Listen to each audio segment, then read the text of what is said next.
The night was unusually quiet in the small Appalachian town of Black Hollow, the kind of silence that felt heavy and wrong. The trees surrounding the town stood like ancient sentinels, their twisted branches clawing at the moonlight. Emma Cartwright had lived there all her life, and even though she loved the mountains, she had learned one unspoken rule: never go into the forest after dark. People whispered about the thing that watched from the trees. Some said it was a spirit, others said it was something much older. Emma didn't believe in such tales. Not really. But disbelief fades fast when fear creeps close. It began one evening in late October. Emma was driving home from her shift at the diner when her headlights caught something moving between the trees, a tall, human-shaped shadow standing still, almost too still. At first, she thought it was a deer or someone lost in the woods.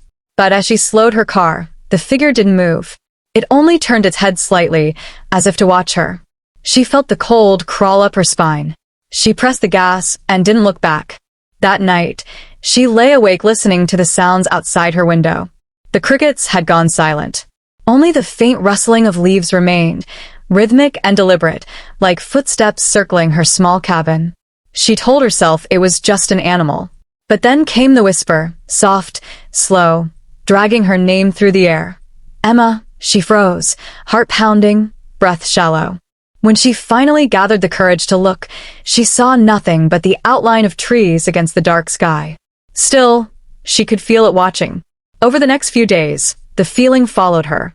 At work, at home, even driving down the single road that wound through the valley, she felt unseen eyes tracking her every move.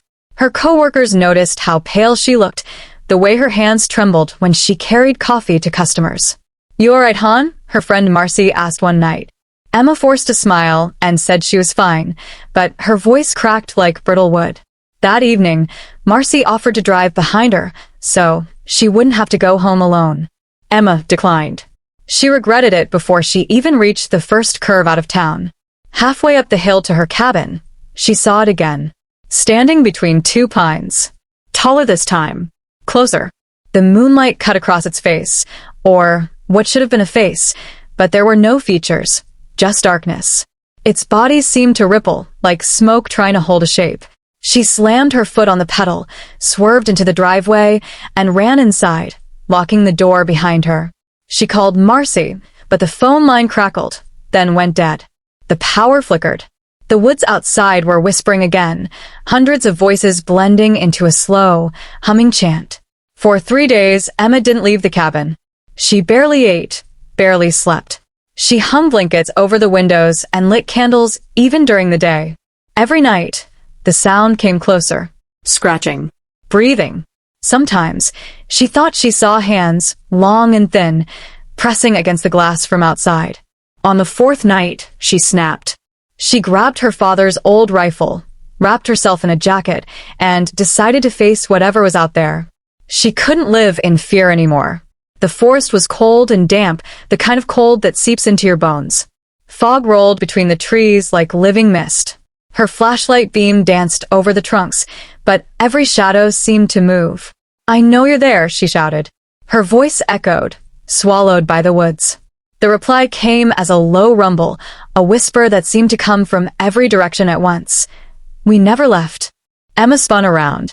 Something was standing just a few feet away, tall, skeletal, its limbs bending in ways that weren't human. Its skin, or what passed for it, was bark and ash, merging with the forest. Where its eyes should be, there were empty hollows that reflected her light back at her. She fired the rifle. The sound cracked through the silence, but the thing didn't move. It just leaned forward and smiled, not with a mouth, but with a sound, a stretching, splitting noise that made her ears bleed. She dropped the gun and ran. Branches tore at her arms as she stumbled through the woods. The thing followed, its footsteps slow but echoing everywhere. The fog thickened until she could barely see. She tripped and fell near a clearing where an old well stood, something she hadn't seen before, though she had lived here for years. The air around it pulsed with cold. Etched into the stones were strange symbols, spirals and eyes carved deep into the rock. As she crawled backward, the whispers grew louder, overlapping, screaming her name. Then the ground beneath her hands shifted, soft, like skin. She realized with horror that the roots weren't roots at all. They were fingers, hundreds of them, reaching from the soil. Emma screamed as the things stepped into the clearing. "You called us," it said in a voice made of wind and bone. "And now you'll stay." She tried to run, but the fingers gripped tighter, pulling her toward the well. The last thing she saw before she was dragged under was the creature's hollow face peering down, its darkness spreading across the moon. Then silence. A week later, Marcy went looking for her. She found Emma's cabin door open, candles melted to the floor, and the phone still off the hook. No footprints. No sign of struggle. Just one thing pinned to the wall. Emma's necklace, wrapped around a dried leaf. The forest was quiet that day, almost peaceful. But as Marcy turned to leave, she felt it too. That weight. That stare. From somewhere deep within the trees, something was watching. And every night since, the people of Black Hollow whisper that they can see her. A shadow of a woman standing at the tree line, eyes hollow, skin pale as moonlight. Watching, waiting, for someone else to come too close. The thing that watches from the trees never leaves. It only waits for another soul to notice it, and when you do, it's already too late.